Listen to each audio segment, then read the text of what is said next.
Please welcome Jon Haveman.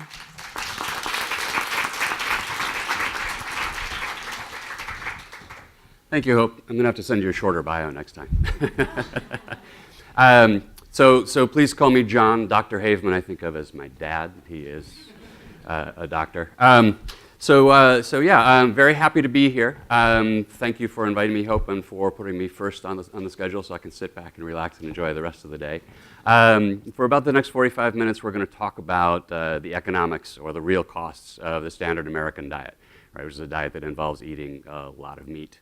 This talk is really near and dear to me because it combines a couple of things that I really like to talk about: economics, food, and animals. So what economics allows to have happen in this conversation is to bring a lot of the unpleasant things associated with the production of meat that I think most of us are probably aware of. It allows us to put a value on the consumption of meat. And with that value, people then are better able to make choices, make good choices. Well, if I eat meat, that's really going to cost this much. It's going to impose this kind of cost on society. Do I want to do it? So I think for a lot of you, and for me, what this does is it helps in conversation with others about diet, which I find myself in quite frequently. So let's get started. So first, what does it cost to eat meat? This is sort of a lower bound number, and it's not really directly relevant to the talk, but think about a guy named Brian, right? Maybe he's in college. He doesn't have a lot of money, so he eats a lot of ground beef. He eats a lot of ground beef because he can get it at $3.77 a pound, right? He buys about 195 pounds of that a year, right? So that's a total cost of about $735 a year, right? So is this the real cost of the standard American diet to Brian? Well, if it was, then I could stop here and we could just go to the Q&A. If it was, Hope probably wouldn't have invited me here to speak today, right? So I'm going to talk about a lot of what I call externalized costs. These are costs that aren't borne by the people who make the decisions, broadly. Okay, but first let's step back and talk about a more direct cost, right, to all of us. It turns out that the production of animal products, animal-based products, is very heavily subsidized by both the federal, state, and local governments, right, to the tune every year of about $38.4 billion. These numbers are a little bit out of date, so they might be a little bit higher now, but they certainly aren't much lower, right? So these are often federal loans. They're very often price supports. And it turns out that the federal government makes a big effort to try to support the amount of money that farmers get when they produce their crops. When prices are low, subsidies are higher. When prices are high, subsidies are lower. A lot of it has to do with ag, right? This one is kind of staggering for those of us that live in California. Central Valley farmers pay fees that are 2% of what Los Angeles residents pay for water, right? And this is just wrong. And I'll have statistics later on about just how much water ag does use in California, okay? So subsidies. Part of why these are a big deal is that we all pay it, right? Comes out of our taxes. Right? I'm not really enthusiastic about subsidizing meat. I imagine many of you are also not enthusiastic about it, right? So that matters. Some of my money is going to help with the production and the consumption of meat. Second, right, what do subsidies do? Well, subsidies make it cheaper to produce something. So if it's cheaper to produce something, that often generally lowers the price. When the price goes down, that means that people are going to consume more of it, right? So I don't want to be paying for something that causes people to eat more meat. Right, so we get more meat consumption because they're subsidized than if they weren't. Right, another way in which it's subsidized is that there's a USDA program, a marketing program, aimed at marketing animal products. Right? So you've probably also heard beef, it's what's for dinner. Right?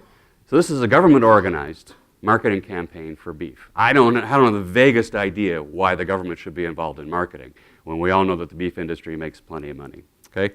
And if I were to be involved in this program, I would much rather it be a campaign something like this. Right? That's in fact a lot more honest, and we'll talk more about that later. Okay? All right. So prices. I mentioned that subsidies lower the prices of things. The subsidies, yes, fruits and veggies also get some subsidies, but they're about 1/30 the amount that go to animal production. Right? And part of the consequences of that, as you can see from this chart, this is what's happened to prices of all sorts of different things that we eat from 1978 up until 2008. Right? So down towards the bottom, you got the red line, the brown line, and the yellow line, we've got animal products. Right? At that point 1 is where prices were back in 1978. And if you draw a straight line over there, you see that all 3 of those lines are below 1. That means that, in fact, those products are cheaper today than they were back in 1978. Partly because of subsidies, partly because of efficiencies in production, right? The CAFOs, the concentrated animal farming operations, and genetically engineering animals that produce more faster, right? The lines up on the top, the green and the purple, that's fruits and veggies, right? Well, fruits and veggies are now about 40% more expensive than they were back in 1978. What impact does this have on the diet? Well, it means that people are going to be skewing their dietary choices towards meat and away from fruits and veggies, right? Okay. So I mentioned externalized costs a little bit earlier. Let me talk a little bit more about what externalized costs are. The subsidy and that effect, that's not really an externalized cost. That's just really extremely annoying. So the externalized costs, think of an externalized cost as, so take garbage, right? In my house, I generate garbage. I buy stuff, I have stuff to throw away, right? If I hire a garbage collection agency to come to my house and take my garbage away, that's one choice. Another choice is I could take my garbage out and I could just toss it by the side of the road, in which case the local government would probably have to send somebody out to pick up the garbage and take it away. Right? In the first case, I pay for the cost of my consumption and my garbage. That's an internalized cost. In the second case, because somebody else is paying for it, that's an externalized cost. So, right? So my actions, my behavior impose costs on other people. Right? And I'm going to argue throughout most of this that a meat-based diet, and I think we all sort of internally know this, imposes substantial costs on the rest of society. And we're going to talk about environment, health, ethics, and a little bit about people. Okay, so let's talk first about the environment. Right? So there are a number of different things that animal farming does. Right? It creates a lot of soil erosion. Right? This isn't necessarily the cattle grazing, because cattle don't graze that much anymore, but it's the growing of the soy and the corn and all of the stuff that we feed to the animals. Right? That leads to a lot of soil erosion. Right? It ruins the soil, the topsoil blows away, we get a lot of flood damage and siltation of reservoirs because of all that farming. Climate change. This is fairly controversial. I don't know if anybody was at the Commonwealth Club earlier this week, but a lot of talk about it. Very interesting conversation. There are estimates that vary widely over the contribution of animal farming to greenhouse gas production in the United States. When I look at the studies, I tend to think that it's probably somewhere between 12 and 15%. Reputable studies also put it up at 18%. A reputable study, a study from a very reputable organization puts it up at 51%. Right? Even if it's 15%, it's still one of the leading sources of greenhouse gases. In fact, to put it in perspective, we can compare it to the transportation sector. Right? If it's 15%, it's still more than all of the cars, buses, trucks, trains, and boats involved in transportation. Right? So it's much more, it's a bigger source of emissions than the biggest source that is generally addressed, transportation. Okay, so it's huge. Pesticides and fertilizers, those don't do anything good to the environment. Real property devaluation. Imagine, so I imagine most of you are familiar with CAFOs. Imagine living in a house right next to a CAFO. Right? It smells terrible. Right? That's going to reduce your property valuation. Manure remediation. Right? They have these enormous reservoirs, right, where all these concentrated cows, pigs, and chickens and whatnot, all of their excrement gets put. Sometimes they leak. In fact, often they leak. To the point where groundwater in 1/3 of U.S. states is now contaminated with animal waste. Right? So these are enormous costs that we're imposing, that people who eat meat are imposing on the rest of society. Right? So this is a chart that I found that shows you the carbon equivalent footprint of a variety of different foods. Goes from high to low, also goes from meat to plant.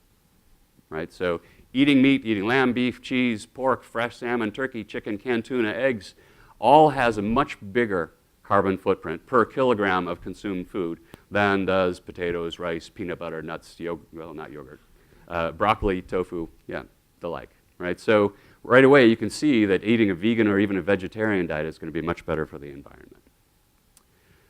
In fact, they put together a little chart that shows you the relative contributions to greenhouse emissions from a meat lover down to a vegan. And a vegan produces a little bit less than 1/2 of the greenhouse gas, of the carbon equivalent, than a meat liver does. Okay, this is one study. Another study that I think stresses, and maybe Kamal will tell me that I'm wrong later, I think stresses the importance of methane, right, in terms of greenhouse gases. Right, if we think about methane emissions, in the United States, livestock is responsible for about 30% of all methane emissions in the United States. In the UK, it's 43%, Brazil 75%, and Germany 62%.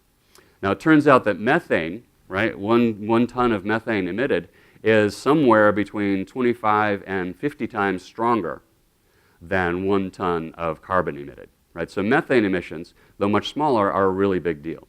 Carbon emissions, the estimates that I found is that it's about 8% of US greenhouse gases. Methane, again, 30%. Right? So the impact of methane on the environment from animal farming is really significant. And the study that I think treats methane more carefully came up with this comparison. Right? So this is showing the carbon equivalent between eating different diets and driving a BMW 118D. Right? So if you eat a meat-based diet and you don't buy organic, the dark green bars are not organic, the light green are organic. If you eat non-organic, then that's the equivalent of driving about 4,800 kilometers a year. Let's go all the way to the other end.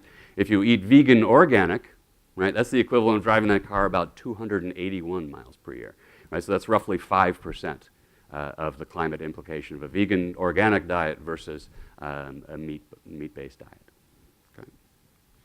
All right. Economics is fundamentally about the issue of scarcity. Right? We could say that the environment is a scarce resource, but more tangibly, water, especially in California, is a scarce resource, and land is a scarce resource. Right? So what about the impact on water and land use of animal farming? Well, some estimate that a vegan diet can reduce your water footprint by as much as 60%. Right? That's an enormous reduction in the water that you consume. Let's think about that for just a minute. Right? We all heard the stories about almond production, and oh my gosh, an almond takes a whole gallon to make a single almond. And that on itself seems like a really big deal. Right? But let's put it in perspective. Let's think about a hamburger. Right? How much water does it take to produce a hamburger? Estimates vary all over the place. I tend to use the lower estimates because they're crazy as it is. I use the estimate of about 660 gallons of water to produce one hamburger. Okay? And that includes the water that the cow drinks. It includes the water that all of the corn and the soy is fed as it's produced. It includes all of the water used to distribute it to you. It's all inclusive. So think about a hamburger versus 660 almonds. Right? When was the last time you sat down to eat 660 almonds? Right? Never. And in fact, I'll guarantee you that if you did sit down and eat 660 almonds, you would be much better off nutritionally than if you have that hamburger. You would have so much more protein than if you ate that hamburger. Right? So it's really a no-brainer. Right? You can get a gallon of water for an almond, but the nutritional, the caloric content, the beneficial value of the almond relative to a hamburger is off the charts. Okay, so water is a really big deal. And here we can see in California, where does our water go? Right? The biggest line up there is animal feed. That's about 38% of California's fresh water that's used to grow animal feed. That next line down there, I'm not sure why that's not animal feed because I don't remember the last time I bought alfalfa straw or hay to eat. In fact, a bunch of our alfalfa gets shipped over to China. The Chinese then feed it to their cows and send meat back to us. Right, so we're essentially exporting water from California to China, which is absolutely insane. Almonds still high, but much less. Residential use is less than 2%. Less than 2%. What is that? That's about 6% of California's water use. Right, so very, very low. Commercial and institutional uses, lower still. Right, so animal feed, an enormous user of water in California. Consumption relative to beef. Now, this is kind of a complicated graph. So this is showing you the amount of water that it takes to produce. The blue bars are 1 ton of each of these products. The red bars are a calorie of each of these products, and the orange bars are a gram of protein. Okay? So how much water does it take to produce 1 ton, 1 calorie, or 1 protein relative to beef? Okay, so those lines on the far right-hand side, they're all sort of normalized to represent how much water it takes to produce 1 ton, calorie, or gram of protein of beef. And so bars that are shorter than that indicate less water, bars that are taller indicate more water, right? So there's all kinds of plant-based stuff over here. Fruits and nuts turn out to be a very water-intensive source of protein, right? But that's if you really care that much about protein. And I would argue, I won't do it here because I don't have time, that we don't need to worry so much about protein, right? The average American eats 2 times the daily recommended amount of protein. There's that, and when did you ever find somebody who died from a protein deficiency? Right? They die of a calorie deficiency sometimes, and that's a protein deficiency, but it's more about calories than protein, because protein, as I'm sure most of us know, is everywhere. Okay? So there again, beef, just to emphasize the point, beef is a real intensive user of water. And whether you talk about blue water or green water, it doesn't really matter. Beef is still much more intensive. Blue water is the stuff that's in lakes and rivers and aquifers, and green water is the stuff that comes down from the sky. Right? So it turns out that an awful lot of what grows the plants and the cows drink is green water. That's great, but still, vegetables 11,000 gallons per ton, beef 145,000 gallons per ton. Right? So we're still way below 10% the water use for fruits and veggies. Okay. Now, let's think about land, right? Some of this will be familiar to some of you guys, but take an acre and a half of land, right? Turns out you can produce 375 pounds of beef on an acre and a half of land in a year, right? What about plants? How much in the way of plants can we produce on an acre and a half of land in a year? Well, those who know suggest that we can produce 37,000 pounds of plants on that acre and a half in a year. Right, which is an amazing difference. So you can feed a lot more people on plants than you can on animals in a given plot of land. Let's talk a little bit about that. So for the vegans in the group, it takes roughly 1/6 of an acre to feed you in a year. Right? That's not bad. It's not bad. Vegetarians, turns out that's about 3 times as much as a vegan. You got to throw in all the eggs, I suppose, and the dairy. Well, if you go to a meat-based diet, that's where things really go crazy. It turns out it's about 18 times as much as a vegan, right? So the land use required to feed a meat eater is enormous relative to a vegan. So anytime you come across the person who says, well, if we all went vegan, just think how much land we would need in order to produce the plants that all the vegans are going to eat. Well, we can use just a small part of the land that's used to produce the corn and soy that the cows and the pigs and the chickens eat, right? So our land use, in fact, would drop very substantially. Okay. Let's talk a little bit about health, the externalized costs with health. And this is really the big deal, right? So heart disease. Turns out chicken's almost as bad as beef in terms of cholesterol, in terms of heart disease. One study says that if you eat 12 servings of chicken a month, you're 3 times more likely to suffer from heart disease. And Americans generally eat 30 servings in a month. Okay, that's not good. Cancer. Meat eaters are prone to prostate, breast, and colon cancer. Diabetes. One daily serving of red meat has been associated with a 35% increase in the chance of type 2 diabetes. Type 2 diabetes is no fun for the person that has it and is very expensive for all the rest of us. Antibiotic resistance, right? So estimates are that about 80% of all the antibiotics used in the United States go to where? Go to animal farming, right? They're just fed antibiotics so that they stay healthy and they produce. Right? Well, the more antibiotics you use, the more antibiotic pests you have, and the more you have to spend to produce new antibiotics and to take care of the virulent strains of bacteria that result. Food poisoning, right? This goes back to my commercial, my ad back at the beginning, right? Turns out there's fecal contamination in 4 out of 5 samples of red meat, right? This isn't enough to get people to stop eating red meat? I don't know. Right, so food poisoning comes at a cost, right? People end up in the emergency room. There's a cost. What is that cost? Turns out the externalized health costs, right, the amount that is spent on health care for those afflicted with heart disease, cancer, diabetes, and we spend on antibiotic resistance and food poisoning, is about $314 billion a year. Okay, the vast majority of that is about half of that is heart disease, cancer, and diabetes. Right? So these are 3 maladies that are known to be associated with the consumption of meat. Right? Left out are probably a host of other maladies.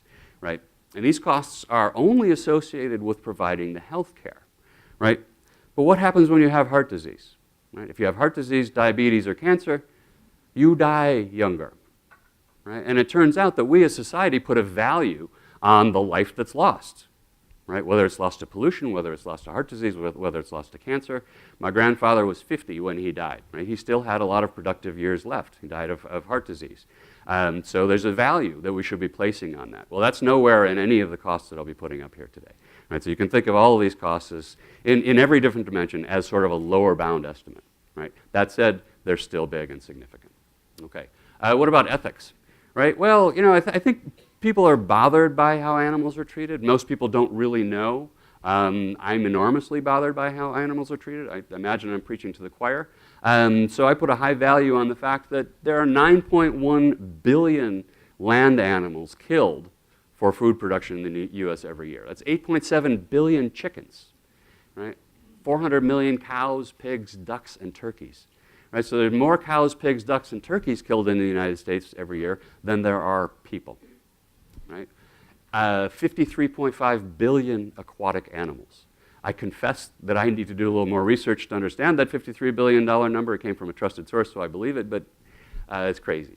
So animal deaths per year in the United States, 29 land animals per year, 175 aquatic animals per year. Take an average lifespan, that amounts to 150,000 animals killed over the course of their life. 50 or 15,000? Pardon me? What's the figure again? 15,000. 15,000, sorry. Don't need to inflate numbers, they're already big enough, right? Right, so what about the mistreatment while they're alive, right? We care about the killing, the slaughtering. We also, in principle, probably care about how the animals are treated. Although society doesn't seem to really value it, right? This morning preparing, I read an article about a guy in Florida who dangled a dog off a second balcony. He was threatening to drop it 12 feet to the ground. He which is the best part of the story. But the police, pictures were put up on Facebook or whatever, and the police saw the pictures, so they went and they arrested this guy for animal cruelty. And that's great. I think that's terrific, right? But what he was doing to that dog, if he'd held up a chicken, a cow, a pig, or anything else, nobody cares, right? He would not have been arrested, right? The difference between the two, well, there are differences, but primarily in the way that we think about them, not actually, right? So how do we treat them when they're alive? Not we. How does the animal farming industry treat them when they're alive? Right? Unnatural growth. So they have bred chickens, genetically altered chickens, such that if a chicken were a human baby, by the time that human baby was 5 weeks old, it would weigh 300 pounds. Right? That's what they've done to chickens, right? So chickens can barely walk. They don't have legs that can sustain all of the mass that they have. Non-therapeutic medicating, right? This again goes back to the antibiotics that are thrown into so much of the animals that are eaten. Unnatural reproduction, right? Milk cows are kept pregnant most of the time so that they generate copious and high quality milk. That's not natural. The kits used to impregnate them, I think, are often referred to as rape kits, in fact, so that's lovely. Absent veterinary care, right? If an animal breaks its leg on a farm, is it going to get care? No, it's not going to get care. It's not going to get care for much of anything. So they don't. Mutilations, right? Think about debeaking poor little chicks, right? That's done without any anesthesia. I'm sure that probably hurts. Think about castrating little pigs, little boy pigs, right? They castrate little boy pigs without any anesthesia. Why? So that the pigs are less aggressive with each other, and because the pork tastes better. So why not? Shortened lives. Factory farmed animals are generally slaughtered at market weight, right? They're slaughtered, so by definition their life was shortened because they would have lived beyond the slaughter. But often it's very much before their expected end of life, right? Think of milk cows. My understanding is that they could have a natural life of about 20 years. It's also my understanding that they run out of really solid quality milk production by the time they're about 8 years old. And when they're 8 years old, then they're slaughtered and sold as meat. Or we can think about all of the little baby boy calves that come out of the milk cows, right? They're slaughtered at a very young age for veal. Okay. The costs of cruelty, right? So how do we measure the costs of cruelty? The economics profession, I won't really go into the details because I don't have much time. The economics profession has figured out ways to ask people, right? How much would you pay, for instance, to take all of the hens that are in captivity from cage to free range? How much would you pay for that? How much would you pay to take all of the sows that are in confinement crates and put them out to pasture? How much would you pay to end the rapid growth of boiler chickens or end the inhumane slaughter of farmed fish? Right? Everybody know about the inhumane slaughter of farmed fish? So they generally asphyxiate the fish. and put them on land, they essentially die because they can't breathe, right? So how much would people pay? So for just those 4 items, it turns out that when asked, people would pay, in the aggregate, about $20.7 billion to stop those practices, right? That's a short list of practices, right? We don't have debeaking, we don't have castration, we don't have any number of other horrible practices that are out there. So that $20.7 billion number could in fact be very low relative to reality. Still, it's big.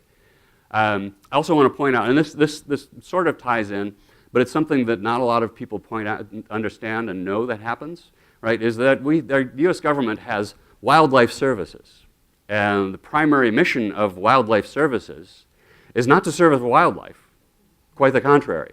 It's to service everybody who is annoyed by wildlife. Right? There are coyotes or whatever that are troubling my cows. Wildlife services, will you come in and kill the coyotes? Sure. They come in and kill about 75,000 coyotes a year. They kill almost 25,000 beavers, 6,500 vultures. They kill, in 2013, they killed about 4.4 million animals, right? And this is not at all in the numerical calculations that I have because nobody's done it.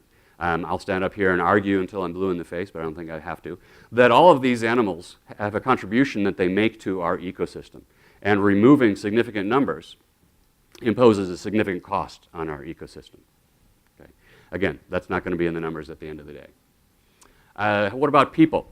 Right? Well, this isn't, nobody has really tried to put a value on these things, so this is also something that's not included in the number at the end of the day. Right? The family farm has disappeared. I'm not sure how much we value that, other than we probably got better food out of family farms than we're getting out of Tyson and whatnot. So that's a cost. Tough working conditions. These jobs are reported to be some of the most horrible jobs possible. Right? The rate of accidents on these jobs, very high. The treatment of people on these jobs, very bad. Insurance for those who are injured, also very bad to non-existent. So that's a cost that we bear. Not sustainable. Some 40% of the world's land surface is used for the purposes of keeping all 7 billion of us fed. Right? By 2050, we're going to be up to 9 billion. Right? So the amount of land area that has to be used is going to increase very substantially. Right? We're going to have difficulty feeding everybody in the way that we do now, as well as land on which people can live. Is going to become much more scarce. I've started talking to people, every time I hear somebody say, oh, we have a population problem, I always ask them, well, explain to me exactly why we have a population problem. Well, because we're going to have a hard time feeding them. Well, the solution to that is a no-brainer. Right? My understanding is that we currently produce enough food to feed the world, I'm blanking on the number, but I'm sure it's more than 3 times over. Right? Because cows are enormously inefficient at turning food for them into food for us. Right?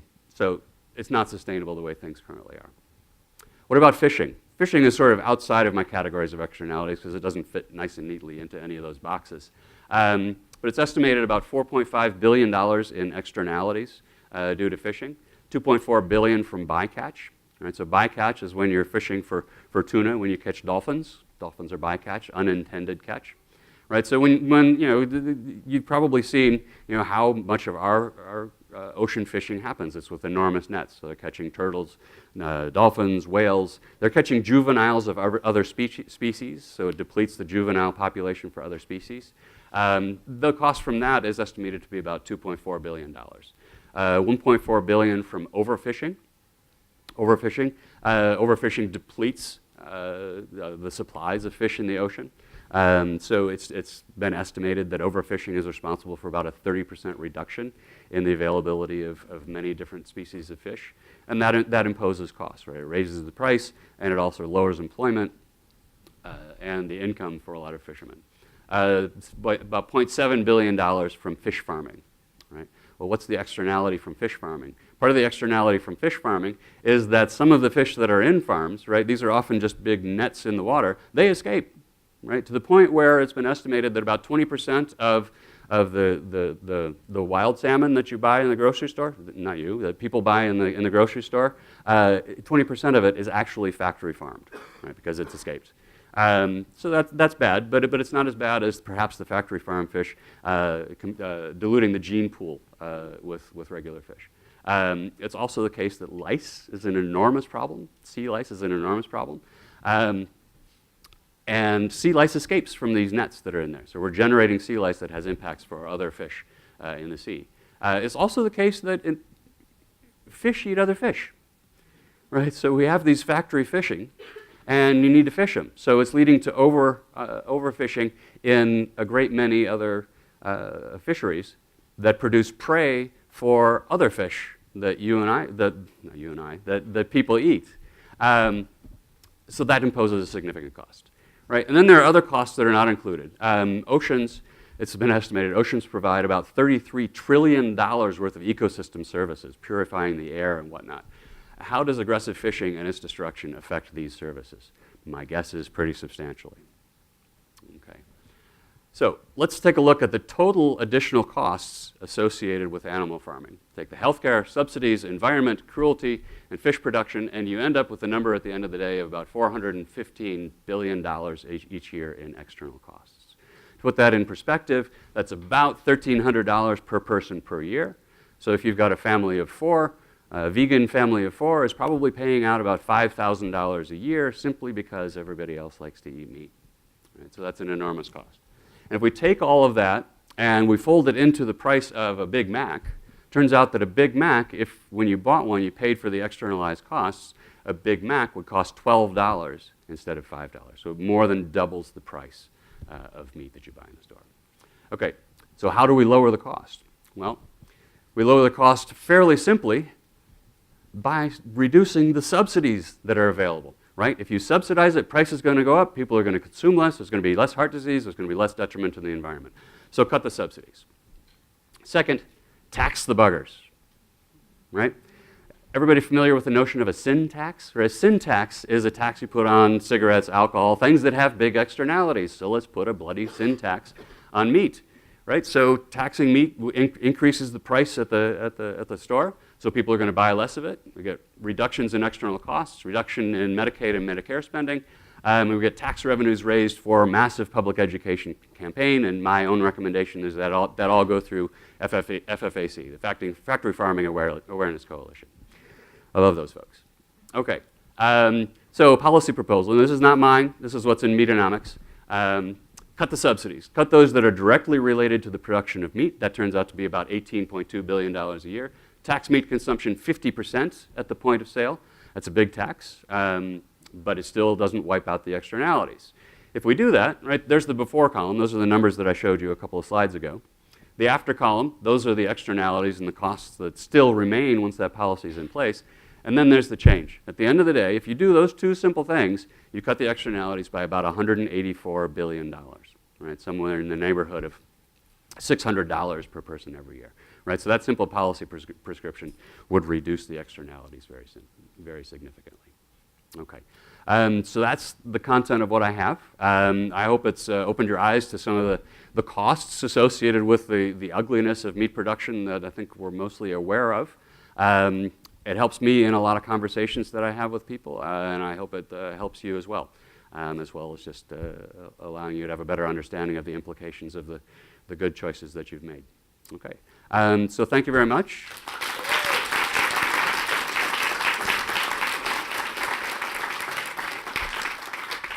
And I have about 5 minutes for questions.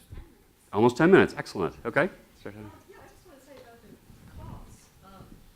What also would be great to throw in is not just the sin tax, but also about health insurance. People who eat meat should be paying higher rates than the rest of us. For sure. For sure. Yeah, or get them their own plan altogether. Yeah. Can you go back to the slide that has your two recommendations? Sure.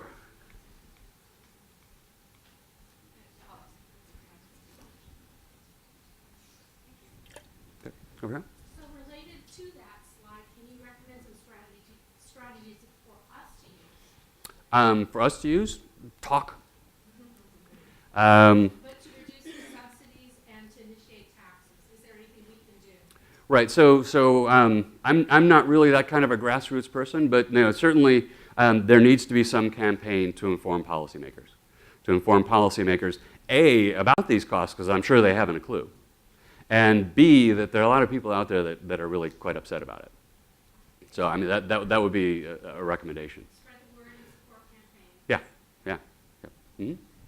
So similar to the elimination of plastic bags or taxes on alcohol or soda or cigarettes, it's just a matter of bill writing and amending and whatever the same process would be. That's right. That's right. Yeah. Mhm. Is any of this information disseminated or taught in any universities, whether it's economics, food studies? There seems to be a huge gaping hole there. Yeah, I don't think so. I would be shocked. I mean, to the extent that I'm aware that it ever reaches the university, it's through FFAC. Possibly at Cornell University, where T. Colin Campbell works. That's right. That's right. There are researchers who at universities who do this. Whether or not it's taught in the classroom, and how it's taught in the classroom is probably another issue. If you get too aggressive in the classroom with this, you're going to get a lot of pushback. You know, kids are going to talk to their parents are going to get upset, and at places especially like Cornell, that carries a lot of weight. So, yep. Why does government subsidize meat industry, and why would they? What is their motivation? Well, so if we think about who gets subsidies, actually, let me go back. I meant to say something when I had that subsidy slide up there, right? And this will maybe help answer your question. So if we take that $38 billion, take half of that $38 billion, and did something else with it, what could we do with it? We could do a lot. In particular, if you give me half of that $38 billion, what I'll do is I'll go out there and I will eliminate family homelessness, and I'll provide pre-K education to every 4-year-old in the United States, right? For just $14 billion, we can do those two things, right? That's less than half of the subsidy. Right, so those are two groups that don't necessarily have a lot of lobbying power in Washington, D.C. Right, so the ag policies go back to the Great Depression, right, when farmers got hit really, really hard, and the Dust Bowl years. Right, we got to help the farmers, and they just kind of persist and persist. And now most of ag is big money, and they spend a lot of money in D.C. making sure that they get money back. And they lobby for subsidies. They lobby for government-sponsored research and development on how we take these pieces of equipment, which are really chickens and pigs and cows, and make them more efficient. Right? Farming in the United States has turned them into just pieces of machinery. They're no longer animals. Right? How do we make them better? And we don't care what that does to them. So it's simply bargaining power, simply money. And I understand that they're taking over the closing down all the small farms and the big agriculture. Right. Why aren't they like everybody else? Why can't they just make it on their own? Because they don't have to. What was the question? So why don't factory farmers and companies like Tyson, who and on almost all the subsidies go to really big companies, why can't they be like everybody else and just make it on their own? It's a very good question. The answer is that they very well could, but they don't have to, because they can go to D.C., give them a bunch of money and get a ton back, which is the way D.C. seems to be working these years. Do you have any figures on how much of the subsidies and the money that the government spends is on school lunch programs and on educating kids to eat dairy and milk? If somebody had a bucket, I might drop a bit of water in it, because I think that's about how much it is. It's very little. It's very little. Because I've found as a parent, there's things like the school lunch program, they require that kids are offered milk if they're going for a school lunch. Right. Right. So, but that's another subsidy. Exactly. So it feels like, how much is that? And if we could hit that, we're hitting people, Right. educating kids early. Right. Right. Yeah. No, that would be important. Yeah, and just the school lunches are awful. My son always asks to get the school lunch. I say no, because it's awful food. Even if it's fruits and veggies, it's awful. I'm sorry, we're taking up time for more questions. Did you want to? Mine was going to be, thank you so much, that was great, and it would be great if you could do this in schools. I was wondering if they... Well, next on Thursday night, I'm going out to St. Mary's to give a presentation to a bunch of econ undergrads. Yeah, no, I hope to do a lot of this. Mm-hmm. So the federal subsidy is probably hard to tackle. Do you know of anything that's happening at the state level where they're trying to do subsidies? I don't. No, I'm sorry. Mm-hmm. Do you have a book? Not yet. Not yet. That was a lot of information, I wanted to remember some of those figures. Yeah, so a lot of this is lifted from Metanomics. So I highly recommend, I think I had it sourced up there once or twice, I highly recommend Metanomics. It's a very good, very easy read, although it's not a fun read, but I recommend it to everybody. Okay. Just to let you know, you talked about nutrition, which I wish our doctors would teach that, because they don't really get much of that anyway. But a lot of people are under the misconception that chicken, fish, and eggs have less cholesterol than beef, and from what I read in the program on reverse heart disease, it's actually only 0.0014 milligrams Yeah. more in beef of cholesterol than it is in chicken. Yeah, it's not a difference worth talking about. Yep, exactly, yep. Yep, Lindsay? John, could you throw that up on the web somewhere, your whole? Absolutely. Yeah, yeah. This will be up on my company website probably, I don't know, an hour after I get home tonight. So it's marineeconomicconsulting.com. If you just search for my name, I'm pretty easy to find. Okay. All right. Oh, what? Oh, okay. All right. Thanks, everybody.